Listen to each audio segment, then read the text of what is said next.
Bismillahirrahmanirrahim. Assalamualaikum warahmatullahi wabarakatuh. Selamat pagi anak-anak. Bagaimana kabar kalian pagi ini? Berjumpa lagi dengan Ustazah Erni pada pelajaran Bahasa Indonesia. Masih semangat belajar Bahasa Indonesia ya? Tetaplah semangat, karena Bahasa Indonesia adalah bahasa persatuan Republik Indonesia, dan cinta kita pada bahasa persatuan adalah wujud cinta kita kepada tanah air Indonesia. Baik, pada pertemuan sebelumnya kita sudah belajar tentang teks prosedur. Baik, apa itu teks prosedur? Teks prosedur adalah sebuah teks yang menyajikan langkah-langkah atau tahap-tahap untuk melakukan, membuat, atau menggunakan sesuatu secara berurutan dan disertai dengan penjelasan yang rinci. Itu yang dimaksud dengan teks prosedur. Kalian tentunya masih ingat ya, apa saja tujuan dan ciri-ciri juga jenis dari teks prosedur? Ya, bisa dilihat di video sebelumnya ya nak. Hari ini kita akan belajar 3 hal. Yang pertama, menyimpulkan isi teks prosedur. Yang kedua, mengidentifikasi struktur teks prosedur. Yang ketiga, belajar tentang unsur kebahasaan yang ada pada teks prosedur. Oke, sekarang kita masuk ke materi yang pertama ya. Yang pertama adalah menyimpulkan isi teks prosedur. Jadi, dari teks prosedur yang sudah kita baca jika berbentuk teks, atau kita dengar jika berbentuk video atau rekaman suara, kita bisa mencatat poin-poin pentingnya. Ya, jadi langkah pertama untuk menyimpulkan isi teks prosedur adalah 1. Mencatat poin-poin penting. Langkah yang kedua adalah mencari makna kata-kata sulit yang ada di dalam teks tersebut. Yang ketiga, setelah kata-kata sulit yang ada dalam teks itu kita cari maknanya, kita sudah paham maknanya. Yang ketiga, kita bisa membuat sebuah simpulan tentang isi teks prosedur tersebut. Oke. Sudah paham ya bagaimana caranya? Nanti akan kita praktikkan supaya kalian bisa lebih paham. Sekarang materi yang kedua adalah tentang struktur teks prosedur. Pada dasarnya, struktur teks itu sama, terdiri dari 3 bagian, yakni bagian pendahuluan atau pembukaan, bagian isi, dan bagian penutup. Intinya sama, hanya nanti akan berbeda istilah ketika berbeda jenis teks. Seperti pada pertemuan kita di bulan lalu, kita belajar tentang teks fabel. Strukturnya ada 4 ya waktu itu ya, yaitu orientasi, komplikasi, resolusi, dan koda. Jika kita pilah-pilah, bagian orientasi itu masuk ke dalam bagian pembukaan. Bagian komplikasi masuk ke bagian isi. Bagian resolusi dan koda masuk ke bagian penutup. Begitu juga dengan teks prosedur. Pada teks prosedur juga terdiri dari 3 bagian. Yang pertama bagian pembukaan. Ada juga yang menyebutkan dengan struktur bagian tujuan atau bagian pendahuluan, sama saja. Di bagian ini berisi tentang garis besar atau definisi umum dari hal yang akan kita bahas. Ya, bisa juga berisi latar belakang. Mengapa kita harus membuat, melakukan, atau menggunakan sesuatu yang akan kita jelaskan pada prosedur tadi. Bagian yang kedua adalah bagian isi. Pada teks prosedur, bagian isi terbagi menjadi 2, yakni bagian alat dan bahan, dan bagian langkah-langkah. Apa bedanya alat dan bahan? Alat itu adalah media atau barang-barang yang dipakai untuk mengolah bahan, untuk menyajikan bahan. Misalnya yang kemarin sudah kita contohkan, untuk menggoreng telur mata sapi, kita membutuhkan alat berupa penggorengan, spatula, dan kompor beserta dengan tabung gasnya. Untuk bahannya, kita membutuhkan sebutir telur ayam, 3 sendok makan minyak goreng, dan sedikit garam. Ya. Paham ya bedanya alat dan bahan?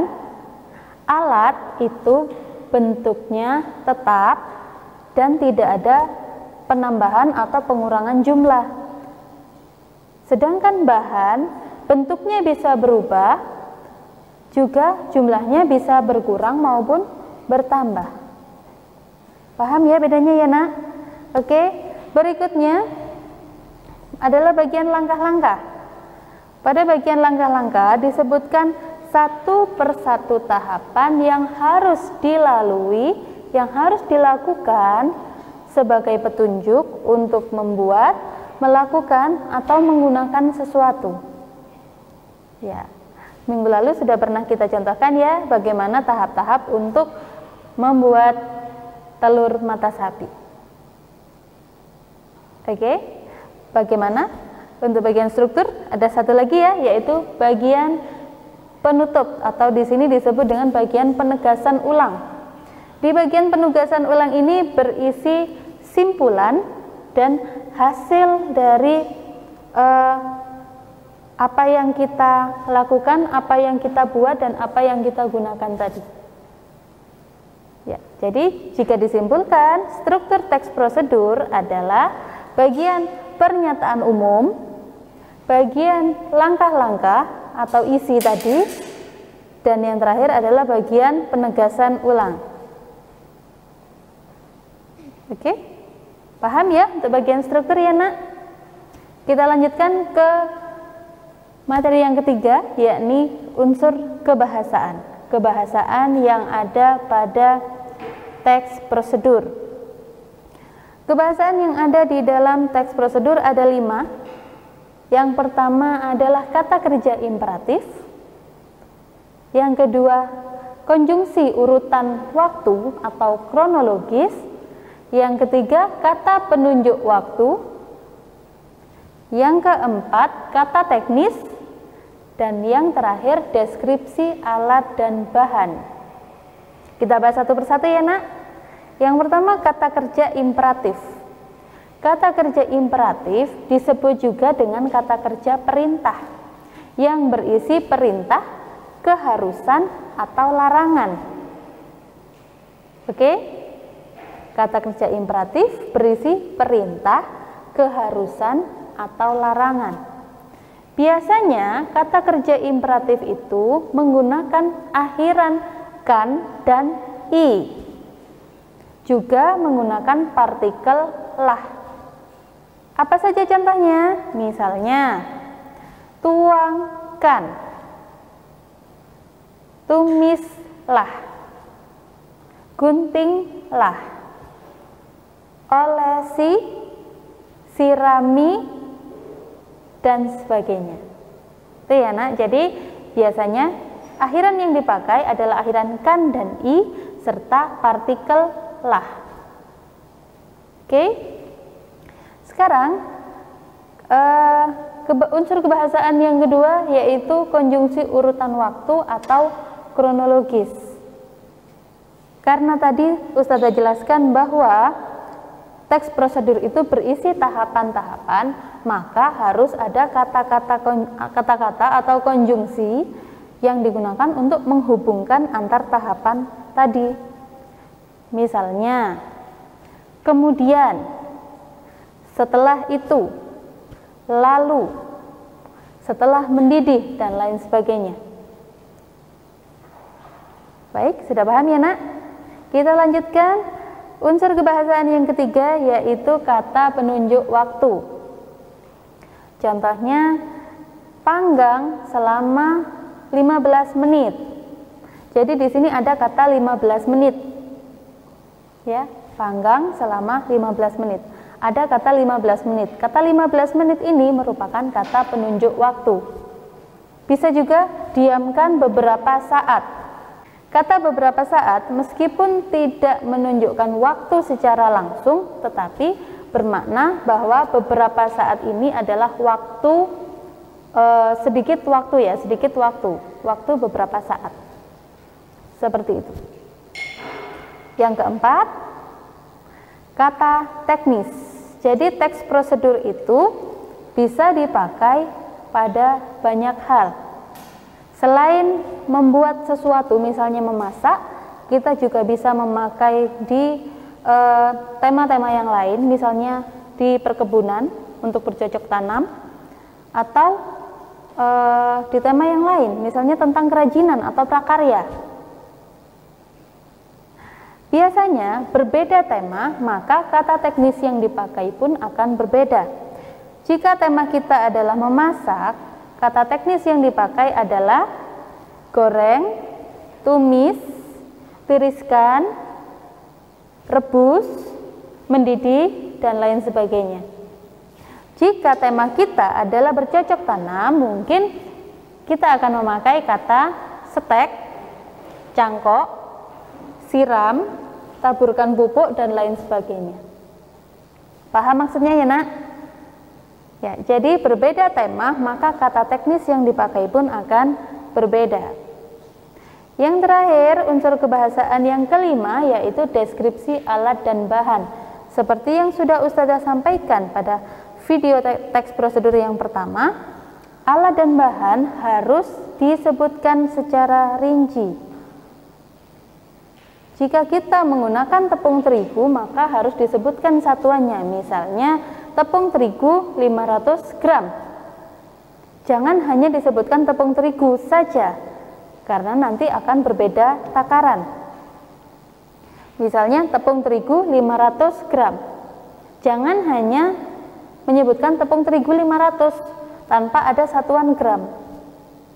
Harus ada satuannya. Mengapa? Karena satuan berat itu bukan hanya gram, bisa saja miligram, atau ons, atau kilogram, ton, kuintal. Jangan sampai terjadi kesalahpahaman ya nak, karena perbedaan satuan. Jadi harus disebutkan dengan rinci, harus dideskripsikan dengan jelas apa saja alat dan bahan yang dibutuhkan. Baik.